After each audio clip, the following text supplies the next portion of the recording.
Estas férias leve o observador no bolso. Na praia, no campo ou entre viagens, acompanhe toda a atualidade sem limites. Assine com 40€ de desconto e habilite-se a ganhar uma estadia de 2 noites num dos hotéis boutique da Small Portuguese Hotels. Este verão, desligue da rotina, não da informação. Assine em observador.pt. São 8 horas.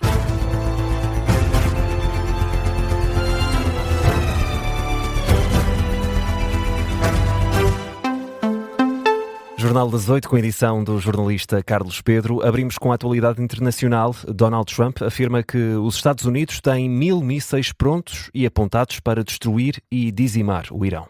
A ameaça é feita através de um post na Truth Social já nesta madrugada e surge também como uma resposta à alegada tentativa iraniana de assassinato do presidente dos Estados Unidos, uma informação revelada pelos serviços secretos israelitas. Ora, na publicação, Trump avisa que o exército norte-americano está pronto e já recebeu ordens para destruir o Irão por completo, caso ocorra de facto essa tentativa de assassinato. O presidente dos Estados Unidos acrescenta que Washington está pronto para bombardear Teherão durante 1 ano ou mais. Ainda pelo Médio Oriente, os norte-americanos estão à espera de um comunicado vindo do Irão a confirmar a reabertura do Estreito de Hormuz. É uma notícia avançada pelo portal Axios e que cita fontes diplomáticas norte-americanas. Washington espera que o comunicado seja publicado até ao final do dia de hoje. Uma das fontes diz, e passo a citar, queremos que eles digam publicamente que vão parar os ataques aos navios e explicitamente, ou pelo menos implicitamente, reconheçam que estragaram tudo. Outra das fontes citadas pela imprensa internacional avisa que se não for feito nenhum anúncio no prazo estipulado, não será um bom dia para o Irão. E Carlos, com este impasse, vem aí uma subida de preços do combustível já na próxima semana. O aumento vai a fazer-se sentir mesmo com o reforço do desconto no imposto sobre os produtos petrolíferos determinado pelo Governo. De acordo com as previsões da ANAREC, o preço do gasóleo deverá registrar uma subida de cerca de 7 cêntimos por litro, já a gasolina deverá sofrer um agravamento de quase 3 cêntimos por litro. Por cá, o Chega vai, a esse respeito, propor a indexação do preço dos combustíveis às descidas registadas no mercado internacional. O partido de André Ventura pretende que, sempre que o preço do petróleo baixe no mercado internacional, os preços nas bombas nacionais desçam também na mesma proporção. Ventura quer os consumidores portugueses a sentir também o efeito da queda do preço do crudo. Quando o mercado internacional desce os preços do petróleo, os preços do gasóleo e da gasolina devem descer na mesma proporção, para que as pessoas não sintam apenas que só têm aumentos quando o mercado internacional aumenta, mas nunca têm a diminuição proporcional, quando há essa diminuição também no mercado internacional de petróleo.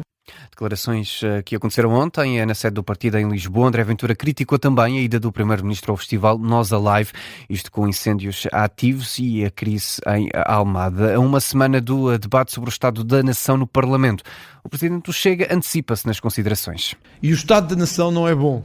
O Estado da Nação é mau, é péssimo. Mas também é mau e péssimo o governo que temos, porque não consegue ser proativo nem nas coisas mais básicas que se exige a um governo perante os seus cidadãos. Sempre que vêm problemas, sejam eles de falta de água, de aumento dos combustíveis ou do custo de vida, o governo inventa uma reforma qualquer que quer fazer para tentar desviar as atenções. Mas nenhuma reforma que invente muda o que as pessoas sentem no bolso delas. O líder do Chega, André Ventura, em conferência de imprensa ontem na sede do partido.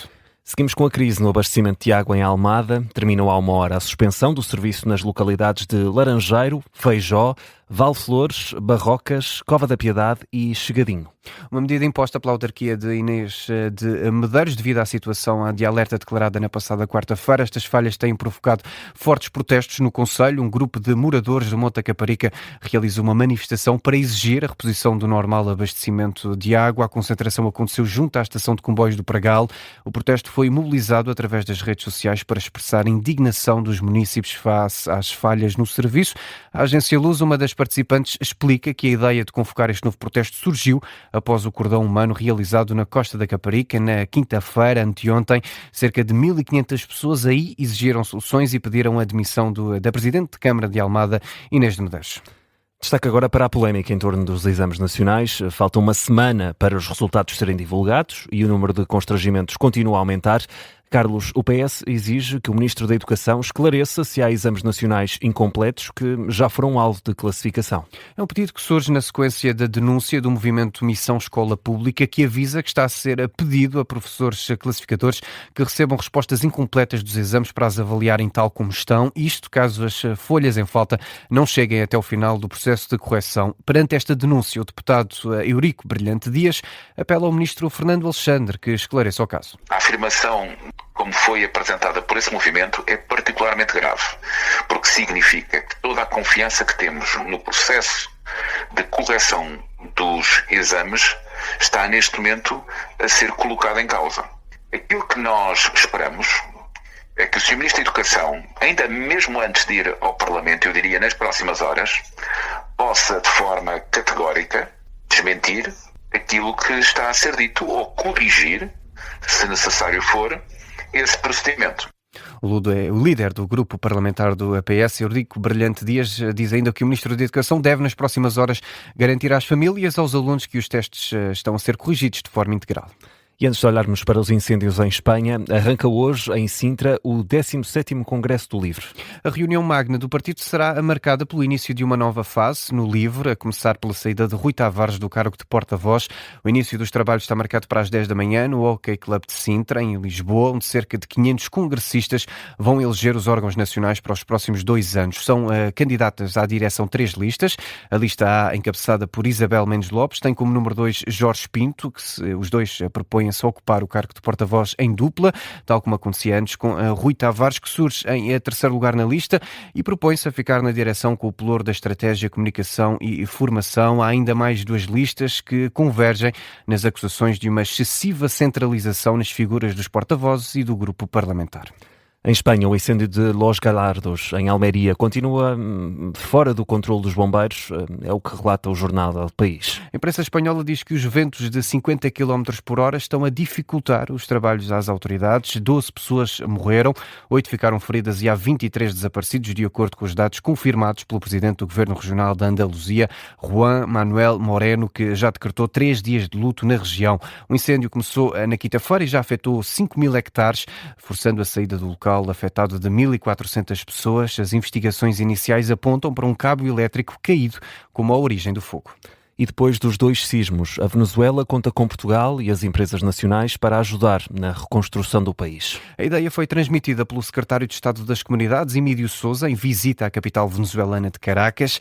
A agência Luz, Emílio Sousa, diz que notou do lado do governo de Delcy Rodrigues uma vontade de contar com o apoio português. Fiquei muito surpreendido pelas autoridades venezuelanas. Eu falei com 4 ministros ou ministras, com 2 ou 3 vice-ministros e com a Presidente em exercício.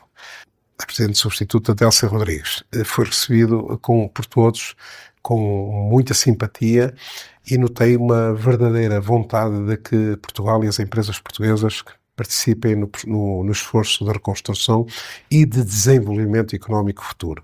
Fiquei muito impressionado porque em 2 dias tive um conjunto de contactos que é quase inédito. O secretário de Estado das Comunidades, Emílio Sousa, no último dia de visita à Venezuela, depois dos 2 sismos que afetaram o país, causaram pelo menos 4.118 mortos e mais de 16.500 feridos, de acordo com o mais recente balanço oficial. Entre os mortos há pelo menos 107 portugueses e lusodescendentes e outros 57 estão desaparecidos ou incontactáveis.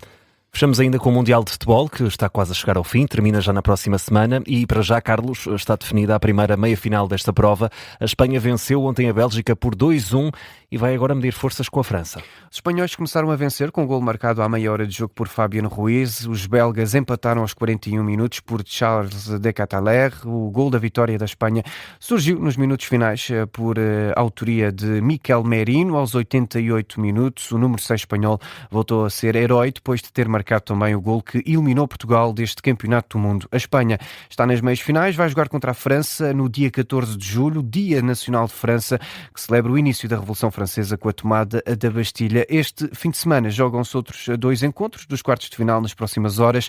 Noruega-Inglaterra às 10 da noite e o Argentina-Suíça já de madrugada às 2 da manhã. Vamos falar sobre o Mundial. No Diário do Mundial, depois do Jornal das 10, precisamente contigo, Carlos Pedro. Lá estarei. Mas tu regressas ainda às 8h30. Até já. Até já.